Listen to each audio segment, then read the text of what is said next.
Lo tuh orang Islam, berhijab, tapi kok neranginnya nggak kayak orang Islam? Percaya amat dibodohi teori evolusi. Gak ilmiah sama sekali. Hebat Aka nih, pasti dah lama pandainya.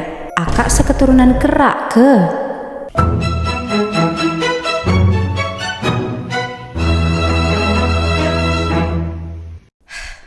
Hai si gengs, welcome to Marinasi. Oke, di video kali ini aku bakalan bahas lagi videoku yang pertama kali naik di TokTok 2 tahun lalu guys. Tapi banyak banget tuh hujatannya.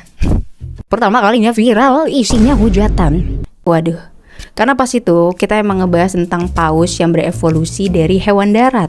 Wah seru banget guys, pokoknya pembahasan hari ini kita tuh kayak menjelajah mesin waktu. Tapi ya sebelum kita masuk ke videonya, aku pengen kasih beberapa disclaimer nih, biar nggak ada kesalahpahaman di antara kita ya. Yang pertama, wajib fardu ain kamu buat nonton video ini sampai habis, karena aku nggak tanggung jawab nih kalau di skip apalagi dipotong. Lanjut ke yang kedua, referensi videonya. Ngomong berdasarkan apa tuh Mar? Oke, referensinya aku pakai di video ini berdasarkan hasil penelitian terpublikasi. Dan aku juga ngerangkum dari pandangan para ahli, baik itu dari sains ataupun dari agama Islam. Loh kok bawa-bawa agama Islam Mar? Nah iya, soalnya netizen ada yang komen ngebawa-bawa hijab sama Islam guys. Gimana kalau kita bahas juga sebaiknya muslim tuh harus bagaimana guys tentang teori evolusi ini? Ya nggak? Dan yang ketiga, video ini bakal pakai bahasa yang sederhana aja ya, supaya kita semua tidak mumet dan bisa memahami dengan baik. Oke, disclaimernya udah, langsung aja kita mulai ke chapter 1. Kenapa saya dibully? BTW ini tuh video pas awal-awal banget aku ngonten loh guys. Dan pertama naiknya itu di TokTok. Pokoknya pas itu aku tuh masih newbie banget lah. Hah? Ternyata dulu paus kayak gini? Ayo kita cari paham. Guys, ternyata dulu paus adalah hewan darat berkaki 4 dengan ukuran 1-2 meter aja. Tapi aku juga gak sepenuhnya menyalahkan ada komentar negatif. Soalnya emang aku ngakuin sih video itu banyak kurangnya. Ya misalnya dari pembawaan aku, gak nyantumin referensi di video. Ditambah lagi teori evolusi di Indonesia tuh rasanya kan kontroversial banget ya. Makanya wajar ya banyak orang yang menghujat aku pada saat itu. Tapi guys, dari situ aku memang belajar banget sih. Dan kedepannya pengen bawain lagi topik ini dengan penjelasan yang lebih lengkap. Sekarang kita balik lagi ya ke judul awal tentang paus yang berevolusi dari hewan darat. Sebenarnya orang gila mana yang berpikir kayak begini sih?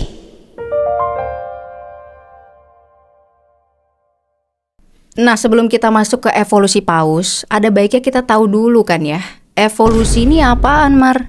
Kalau menurut KBBI, evolusi itu perubahan, pertumbuhan berangsur-angsur, dan sedikit demi sedikit.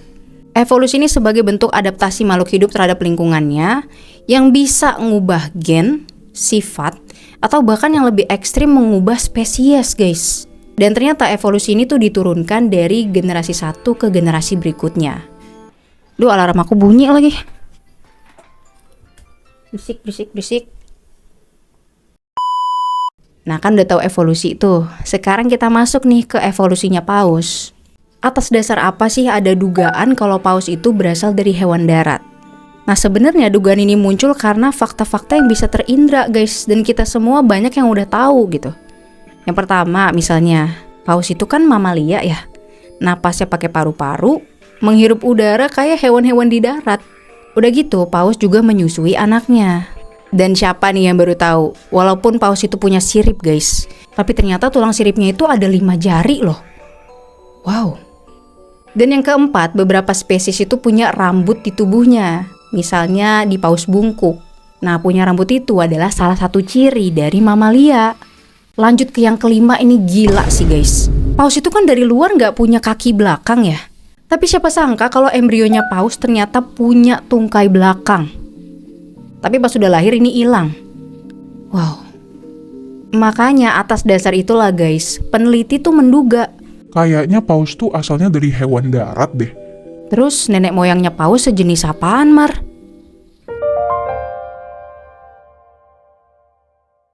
Pas peneliti udah ngeh kalau paus itu kayaknya turunan hewan darat ya, mereka tuh berusaha mencari kerabat terdekat dari paus. Walaupun prosesnya ini panjang banget guys, tapi akhirnya ditemukanlah melalui biologi molekuler.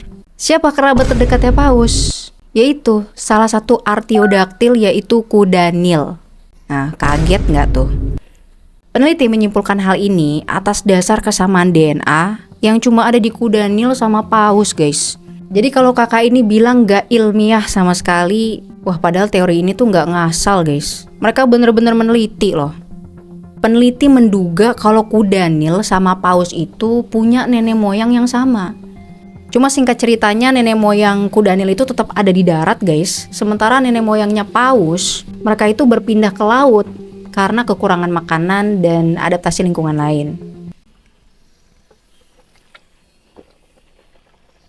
Tapi sebenarnya bisa dipahamin ya kenapa orang sampai pada ngamuk.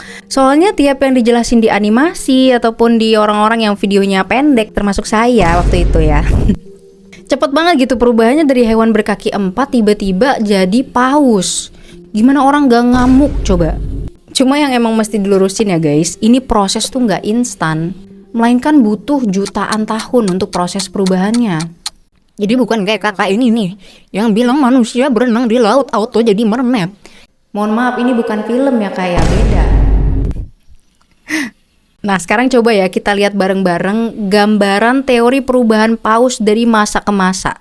Kita nggak bakal bahas detail satu persatu ya, karena nanti bisa lama banget nih video. Tapi aku bakal rangkumin beberapa poin yang jadi alasan kenapa hewan darat ini bagian evolusinya paus. Misalnya, yang pertama, kita bahas tentang Indohyus ya. Si Indohyus ini guys ternyata punya dinding bagian dalam telinga yang menebal, namanya involucrum. Nah, involucrum ini ternyata cuma ada di ordo Cetacea. Ini ordonya paus dan gak ada di mamalia lain. Terus poin yang kedua, diperkirakan si Indohyus itu udah seneng hidup di dekat perairan. Apaan buktinya Mar? Karena ternyata dari fosil si Indohyus ini punya tulang kaki yang tebel. Itu mirip-mirip kuda Nil tuh yang suka berenang kan di perairan dangkal. Hal ini soalnya juga ditemuin di Pachycetus sama Ambulocetus. Terus ya guys, kalau kita amatin lagi nih perjalanan evolusinya, lama-lama bentuk mereka tuh makin kayak hewan air gitu. Sirip tangannya makin pendek, ekornya makin panjang dan kuat gitu kan. Sampai akhirnya mereka berevolusi terus jutaan tahun ya, sampai jadi paus modern kayak sekarang. Nah gimana, sampai sini udah panas? Belum ngebul kan? Oke, sekarang kita masuk ke kontroversi dan juga fakta teori evolusi. Rasa-rasanya ya kalau kita ngebahas tentang teori evolusi di Indonesia tuh kontroversial banget. Tapi sebenarnya bisa dipahamin sih. Karena ada satu topik gitu ya yang sangat-sangat kontradiksi dengan agama ya, termasuk Islam juga, yaitu manusia berasal dari kera. Soalnya kalau di Islam kita kan meyakini manusia pertama adalah Nabi Adam yang diciptakan secara langsung sama Allah gitu ya guys. Cuma kita tuh nggak bisa menampik loh guys kalau teori evolusi ini bekerja di aspek yang lain. Coba deh kalau kita lihat burung kutilang, paruhnya itu beda-beda karena menyesuaikan sama makanannya. Tuh lihat ya, ada yang paruhnya gede, ada yang paruhnya runcing, karena makanannya lain-lain guys. Terus mungkin kamu juga pernah dengar tentang katak tebu Australia yang generasi berikutnya tuh lengan makin panjang nih, karena mereka terus berekspansi ke seluruh Australia gitu. Jadi walaupun ada kontroversi di satu bidang yang sangat fatal gitu ya, tapi kita nggak bisa menampik evolusi ini bekerja di aspek lainnya. Nah yang kedua, ini aku bukan ngebela Darwin ya guys ya. Aku ngomong fakta dan berusaha adil aja. Sebenarnya Darwin dalam bukunya Origin of Species itu nggak pernah menyebutkan eksplisit manusia asalnya dari kera. Tapi beliau itu menduga kalau seluruh makhluk hidup berasal dari satu sumber yang sama dan mereka berevolusi jadi beda-beda karena seleksi alam. Nah yang ketiga, perlu kamu tahu kalau teori evolusi ini masih banyak kurangnya kok guys. Misalnya nggak konsisten. Dan yang kedua tentang missing link antar generasi. Nah yang keempat guys, ini mungkin banyak dari kamu yang belum tahu. Sebenarnya bukan Darwin loh yang mencetuskan teori evolusi pertama kali. Jauh sebelum Darwin, 1000 tahun sebelumnya guys, ada seorang ilmuwan muslim yang namanya Al-Jahiz. Beliau tuh menuliskan kitab Al-Hayawan. Kurang lebih ada pembahasan hewan yang bertahan hidup dan berevolusi karena seleksi alam. Tapi waktu di zaman muslim itu fine-fine aja guys, nggak ada kontroversi. Oke lah, kita udah bahas tentang kontroversinya, faktanya udah. Nah, kita masuk nih ke bagian terakhir. Sebaiknya gimana sih pandangan muslim buat menyikapi teori evolusi ini? Ayo kita gas.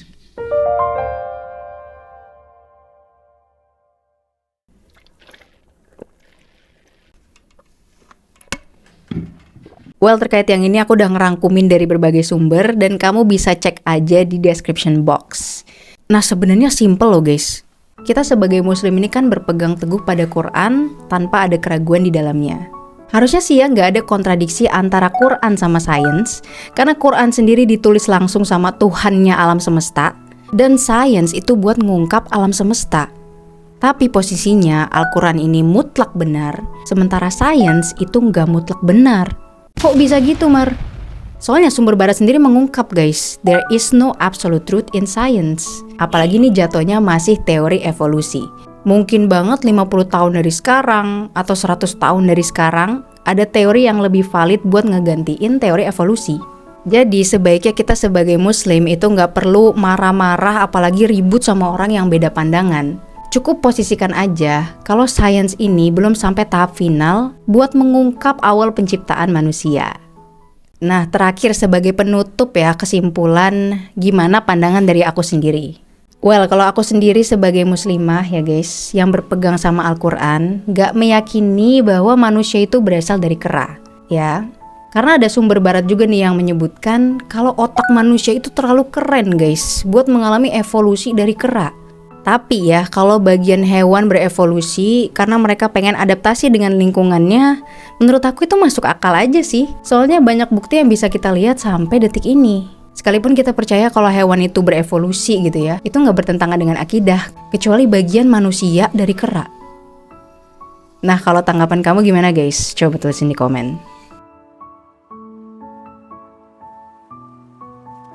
Oke guys, itu dia untuk video hari ini. Semoga penjelasan aku mudah dimengerti ya guys. Dan mohon maaf kalau ada kata-kata yang menyinggung. Jangan lupa like, comment, subscribe. Dan request bahasan berikutnya langsung aja ke marinasibahas@gmail.com. This is Marinasi and as always, waseng deng serundeng.